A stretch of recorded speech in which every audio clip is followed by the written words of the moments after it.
Hi, everybody. This is Mumbles, and today we're doing something kind of special. We're going to play the Playdate. We're playing the Playdate. But before we play the Playdate, I wanted to give some information about it for people who have never heard of this handheld console. So, the Playdate is a small handheld video game console that was released in 2022. It is very small. It has a 2.7 inches screen. It can only display black, white, and gray. And its main gimmick is that it has a hand crank on the right side. Mm-hmm. And now, you might be asking yourself, are all of these games about fishing? And no, they're not. So, like, when the developers were told about this console, they all assumed that everybody else was going to be making fishing games, so nobody made fishing games. They're now starting to make some fishing games, which is great. But sorry, my cat is attacking my butt. at first, though, they're like, "Oh, it's a crank. Everyone's just gonna make a fishing game." That's just a funny little fact. I love it. A lot of the different games try to find new ways to use the little hand crank. One of them is that you can use it to steer a surfboard. You can focus a camera, or you can like wind up a doll. It's kind of like a fun side feature that I think this gimmick really helps sell it, honestly. Mm-hmm. So the Playdate was designed by Panic Incorporated, which you might know as the publishers of Entitled Goose Game and Firewatch. But they actually got their start developing apps for Macintosh. In 2005, they made one called Transmit, where it's just if you want to take your files from one computer to another computer. And they won Macworld's Expo Best in Show. So it's really just these two guys who have been making Mac apps their whole lives. They didn't make it all on their own because they're a software company. They needed a hardware company. Mm-hmm. So they also worked with this developing studio called Teenage Engineering. And they are a Swedish electronics company that makes synthesizers and instant cameras. Their synthesizers are so pretty. I don't know if you've ever seen some, but they look as good as they sound. I can't afford them, but they're so cool. One of the guys from Panic picked Teenage Engineering because he thought the synthesizers were so cool. Oh, man. Yeah. So obviously it makes sense that if you want to make a physical console, you should have someone on the team that knows how to make physical stuff. These guys make such good synthesizers that artists such as Beck, Tom York, and Depeche Mode all use their synths. Wonderful. The Playdate was originally conceptualized back in 2011. Panic was making apps for Macintosh, like I said, and they wanted to do a fun little reward for their top 150 customers. And they thought it'd be fun to like make a little handheld something just as like a keepsake that was just someone could keep on their desk, or something nice. They realized that it wouldn't be ready in time for the company's 15th anniversary, so they started planning it for the 20th anniversary. Now, Panic has always been the same two guys and then people who work for them. They've never taken investors, they've never sold out, and they were really proud of that. And so that's part of the reason why they wanted to make Playdate. They wanted to make something unique and that no one else would ever make. Wow. And I'll talk about below like how not stupid of an idea the Playdate is, but unwise. Like as a concept? Yeah. So the first concept for the Playdate wasn't actually a game console at all. It was just supposed to be a cool looking clock. And so they started researching cool looking clocks, and their favorite was a thing called the Game & Watch. Oh. The Game & Watch was this console that Nintendo made that was part digital clock and part game. And so you could have your own clock with an LED screen, and then you could also play games on it.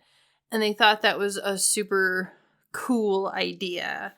And they thought, well, that's neat if it can tell time and it can play games, but wouldn't it be cooler if every week you got new games to play? So every time you picked up your digital clock, you'd have some new game to play with, basically. And so first they approached this industrial design in America. They were known for making watches and LED stuff and all kinds of things. And they went into the boardroom for their meeting and they pitched their idea.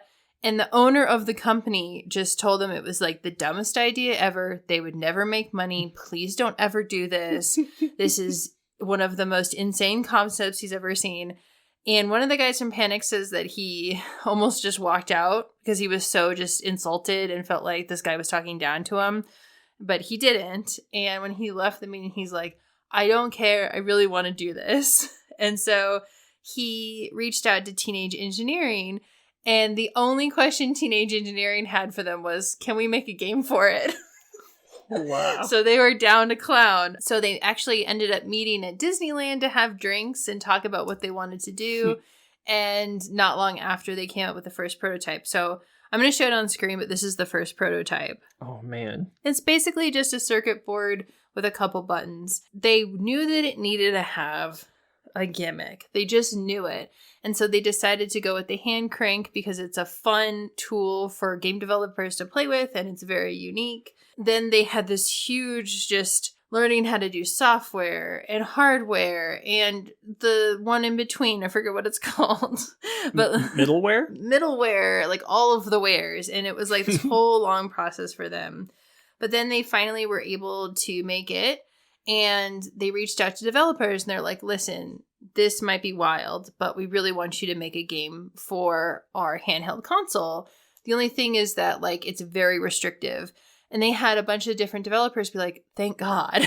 Like it is, you can actually be more creative as a game developer when you have rules instead of like, you can do anything. And you can have a smaller team. Exactly. Like, you can't make these AAA games with 2 people. But so many of these games are terrific. They're made by just a handful of people. And they don't take too long to make. So it really could have just been a passion project for some of these game developers, which is very cool. On top of that, you can make your own game for Playdate, which I've played around with in my head, but I have other priorities, which I will talk about later. So they have this thing called Pulp, and Pulp is a web-based tool that allows you to create an entire game that you can put on the Playdate. It is a lot like Bitsy. I've looked it over. It's actually a little bit smoother than Bitsy, I would say, in the sense that you can do more stuff.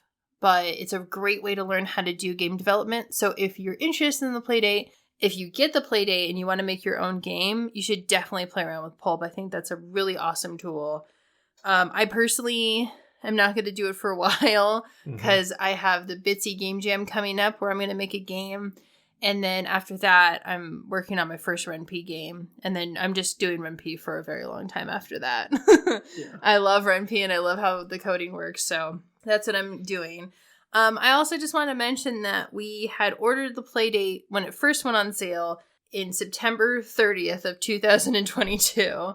So almost a year. Exactly.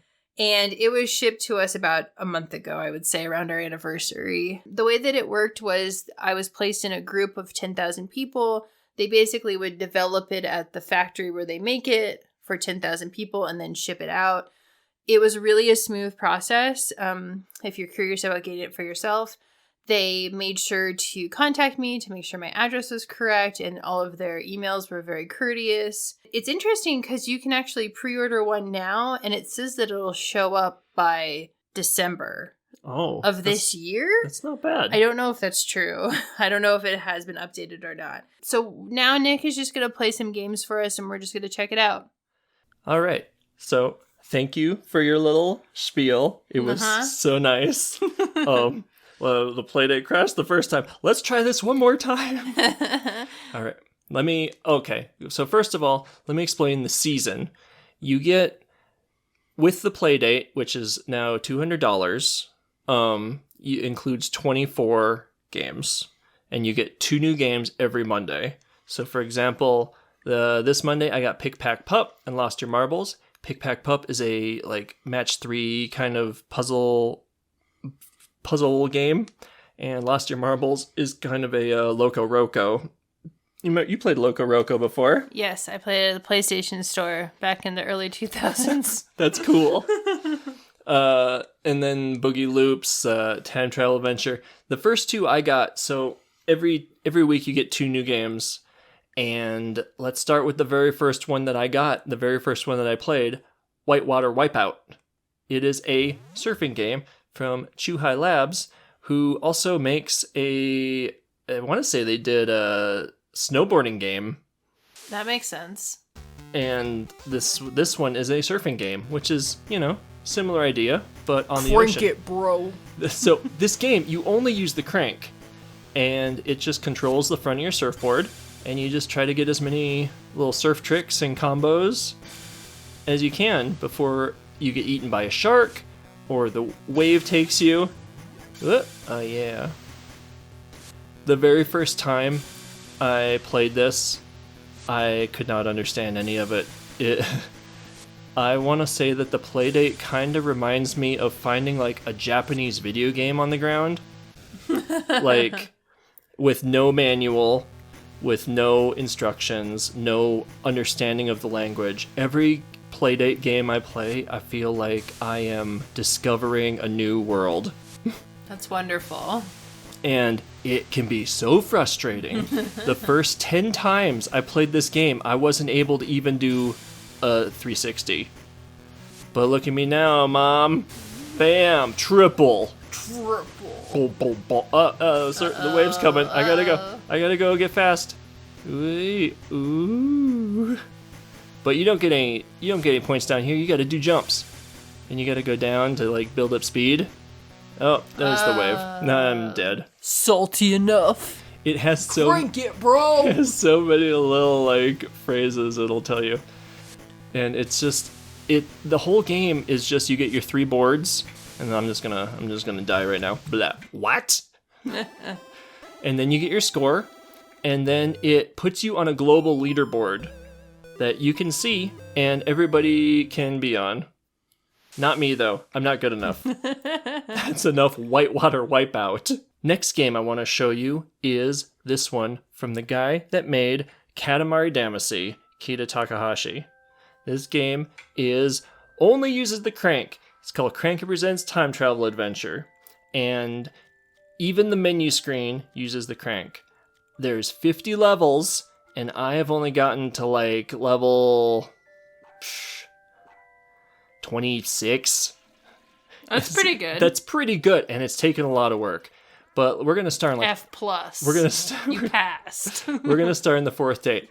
So you just turn the crank, and it moves you fast forward or backwards in time. So you can go all the way back to the intro, where your main goal is you have a date at 3:00, and you wake up. And it's 3:00. Oh no. You're late for your date. And so I just love the little animations. You just, don't get distracted by butterfly. You gotta duck. You have a way to avoid every creature here. And it's so precise sometimes. Because he's got his little like Rayman body. And you can just cruise through some, and you have to beat them in a certain amount of time to get a little heart. There we go. I did it. Great job. And then I'm like, hello, I'm only 15 minutes late. Suplex. Shouldn't have been late. And then you can just keep cruising through this game, sniffing flowers, doing hurdles, more hurdles. Oh, got a hurdle over the butterfly. So you slow-mo. And then you get your little space open, hurdle. It gives you a little warning. Oh, uh-oh, uh-oh, uh-oh, uh-oh, uh-oh, uh-oh. I duck. Uh-oh, they're coming from the back. We gotta go. Yeah. She's disappointed. Anyway, that's this game, and I love it. It's very cute. The animation is amazing. Right. I love this little bit right here. Whoa! I'm late for a date. And there's just A pig! The pigs, you can't jump them. There's no controlling except forward and backwards. Amazing. That's it. And it's all with the crank. And it feels really good. I love it. Anyway, that's enough of this game. It's 50 levels. It's included with the Playdate. You get it on your 2nd week, and it's just a real good time. Wonderful. Next, I want to show you Post Hero, which is a game that's like King's Quest, Old Sierra game, but so much nicer to you. This game, you are a mailman, and you have to go and do mailman things. It doesn't really even use the crank. It's just a straightforward little adventure game. where you go run the flag up the flagpole, and it's just like it starts with a really nice, easy, doable thing. So I get to the flagpole. You can look at it, and then you open your inventory by holding the A button down for a second, because there's only 2 buttons. So there's not a lot of possibilities for like weird combos in this game. Any game. There's only the 2 buttons, A and B, and a crank. And then you get a little point, and then you see your little score in the bottom right, and you can just go around this world and drop off the mail to everybody. After you get all your mail delivered, then your day is complete. You can talk to people. This guy has an A55 emblem because, you know, that's how you spell the bad word when you're in... Oh, you're in an arcade. They're a video game street gang, of course. And there's little mini games that you can play. But it's... Look, there they are. And... So, it's just, it's got lots of weird little things, but the main goal is to just deliver mail and help people solve their problems. A lot of times, like, you'll deliver a package and something will happen to it.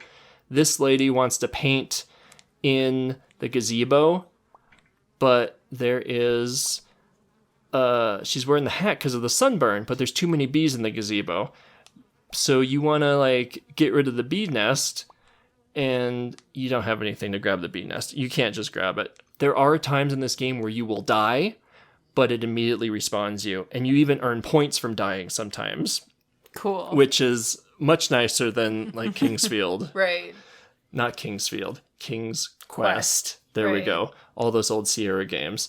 Mean. And there's a duck, and there's a firehouse, and there's just this whole little world. And it's wonderful. You're like, I want to go deliver this package. Oh no, there was a feral garden gnome. Sometimes but you just respawn right there. You just respawn right there. Cool. There's no like kill state that you can't come back from. Everything can be done at your own pace. It's very pleasant. I like it a lot. Okay, that's enough of this game. This one is not in the catalog, but you can buy it for just a couple bucks, which is awesome. Next, I'm going to show you Life's Too Short, which is made in pulp, which Mumbles here told you about pulp. And it's got the very much the pulp look. Like, you'll see games that are made in pulp and be like, okay, I see. But this game is just so pleasant. It's made by this guy named Ollie Ko, who on Twitter is very nice. Everyone in the early Playdate development community was just making these games with each other's help because nobody knew how to develop for this thing yet. So they were like, how do I make the crank feel good? How do I make things look right on this tiny little screen? It's only 200, I think it's 400 by 240. It's so tiny, but this game, it's only half an hour long. There's no saves. It is so pleasant. I cannot even get over how pleasant this game is. And then he has a Christmas one, and there's a sequel that has pirates in it, but they're nice pirates. Everything about this game is nice. This one, you just have to get the Mr. and Mrs. Dracula back together. But he doesn't want to come out. He's sleeping in his coffin. And then you just go around the house helping everybody, like this snake in the shower. See, he doesn't want to eat you. You're a ghost. You don't have any calories. The snake wants you to go find him some bats. So he gives you a hairnet. And then you bring him 10 bats. And look, his little hairnet's gone. And in the sequel, or there's a Christmas version that comes out after this, and he is full because you gave him the 10 bats in this one. Aww. It's a direct sequel, in like the Christmas one at least is set in the same house. It's like, we need to like make this Christmassy. There's Santa being real grumpy in the basement. There's the little spiders. The little butler will help you if you get lost and confused on some of this stuff. It's very user-friendly. There's like a poker table. Oh, and there's little secrets like this. Like, see the one thing that's different on the bookcase? Yeah. What is it? It's a gem. Oh, and then you're cool. like, what? I have gems? And then you can talk to this guy. And this guy, he has gem holes in his chest. And so you'll know that I need to find 5 gems and feed them to this guy. And then, you can get past the suit of armor. Anyway, this whole game's only half an hour. It's so pleasant. I love it. I'm going to buy every one of his games. And it's the best because they're only like $2 each. So it's perfect. Now I want to show you Resonant Tale. This game, I love it. If you hear spooky rattling in the background, that's my cat. That's my ghost. We're blasting right through dinner time for the kiddies. It's dinner time, and she is so mad that I'm playing Resonant Tale, which is basically Legend of Zelda Link's Awakening on the Game Boy. This game is about 5 hours long, and I know because I beat the whole thing, and I loved it. There are... see, this beach looks just like the beach where you first get your sword and wake up in Legend of Zelda Link's Awakening. And then you go around and you do fights. You use your bow and arrow on these little cactuses. That's how you get past those. You have bombs. Here, let me show you the bomb that works on the little brick walls. Are there enemies? There's enemies. Yes. Let me see if I can find an enemy. Is there one down here? These guys explode. Those little dancing pots, they will explode if you hit them, so you got to be careful. I see. There's little puzzle rooms like this where you can drop a bomb, but then you have to get out of the way and then figure out, like, how am I going to get over there? I'm going to shoot it with an arrow. I started at the very end of the game, so this is, like, kind of a little spoiler, but I'm just showing you, at the beginning, you don't have a sword, you don't have bombs, you don't have arrows, you don't have nothing. You are just gonna go around and try to make it through this little place. Like, look at this little Octorok guy. He shoots at you. And you can't really... Anyway you go, he, like, hunts you that way. It's pretty cool. And I don't know. I can't really say enough about this game. I had such a nice time playing 5 hours on this tiny little handheld. It's not even backlit. It's not backlit. I had to play it during the day or in a well-lit room like it's the original Game Boy, or even worse, the Game Boy Advance.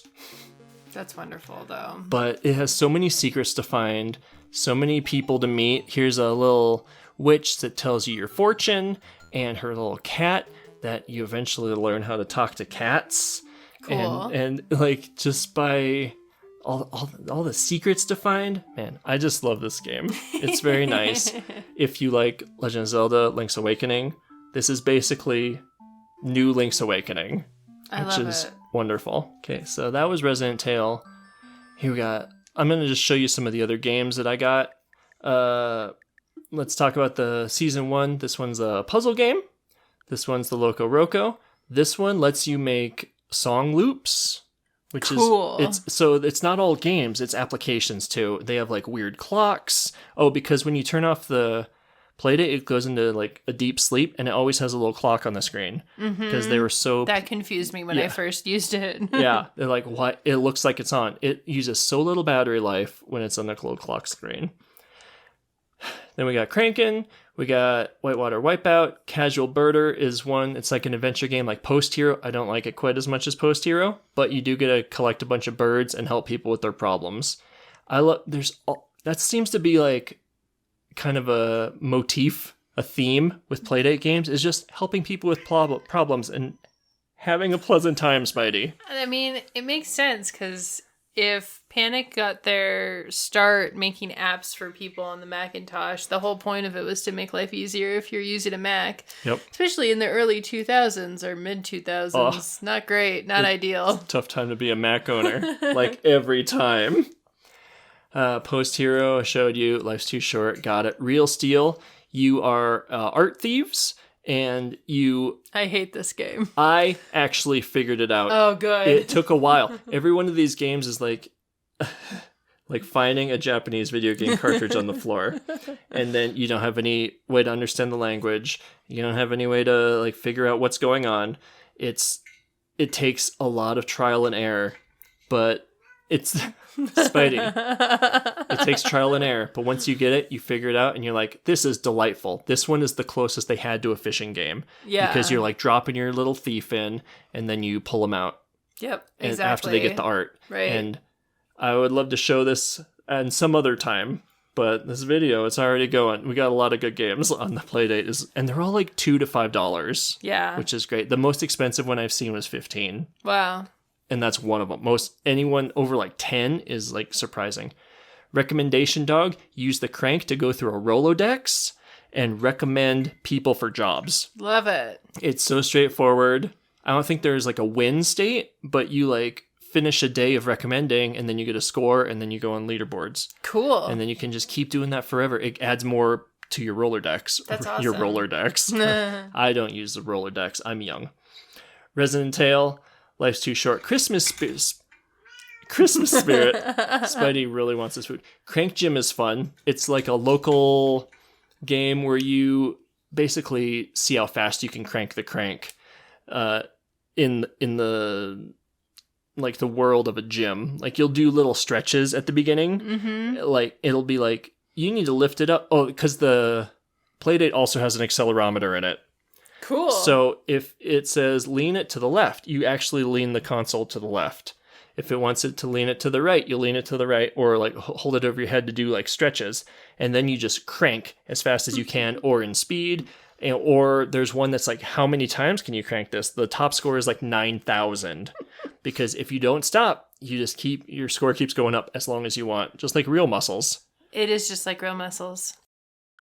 Gun Trails has a very great soundtrack, and it is a Playdate exclusive shmup. It's a very standard shmup, like a Ikaruga or Ray Force, Guardian Attack, all those games. It's very good, but it's just a shmup. But if you have a Playdate and you want to play a shmup that no one else gets to play because there's only like 50,000 of these things in the entire world right now, get Gun Trails. It's pretty neat. Dig is kind of a poem. It's a poem. Cool. But it's also dark. Art and is one of my favorite ones that's very hard to describe, and I wouldn't even be able to like show you in a way that would like make sense of it. Cool. But if anybody ever gets a Playdate, please buy this one. It's called Art and More.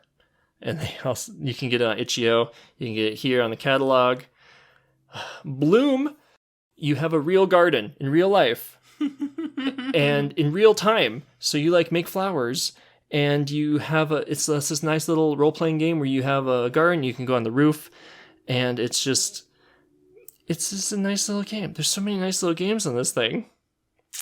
Well, thank you for showing us all of the games and running through all of them. If people are interested, we can definitely play more of these. We can definitely just whatever game you're interested in, we can definitely play. But we just wanted to show off this cool little console because it's so unique, and I don't think a lot of people are really talking about it except for the people who bought it, I guess, and developed for it. Yeah. Yeah. And if this isn't a console you develop a game for because you want to get rich, right? You do it because it's so neat.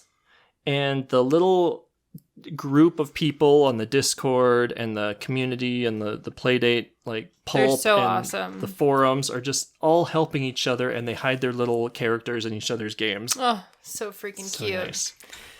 Okay, well, it's time to feed the cats. It's time to feed the cats. Thank you for joining us. Thank you.